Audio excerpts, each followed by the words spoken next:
क्या आपने कभी ऐसी छुपकली के बारे में सुना है जो गर्म तरीन सहराओं में धूप सेंकती है और फिर भी ठंडी रहती है?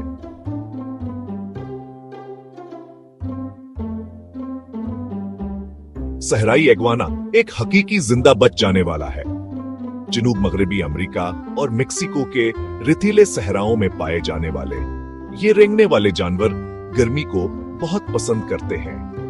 बाज औकात 40 डिग्री से ज्यादा दर्जा हरारत में भी फलते फूलते हैं। ब्रेक टाइम पे फूलते हैं। उनकी पेली धब्बों वाली जल्द उन्हें रियत में घुल मिल जाने में मदद देती है, जिससे शिकारियों के लिए उन्हें देखना मुश्किल हो जाता है। ब्रेकेट टाइम में इग्वाना ज्यादातर सब्जी खोर होते हैं। वो पत्ते, फूल और कभी कभार फल खाते हैं, खास तौर पर क्रियोसूट झाड़ी से। दिन के गर्म तरीन हिस्से में वो सूरज से बचने के लिए बल खोदते हैं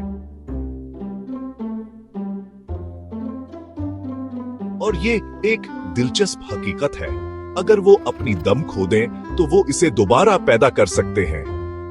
अगली बार जब आप किसी सहरा का दौरा करें तो नजर रखें, हो सकता है आपको ये हैरत अंगेज रेंगने वाला जानवर धूप सेंकता हुआ नजर आ जाए।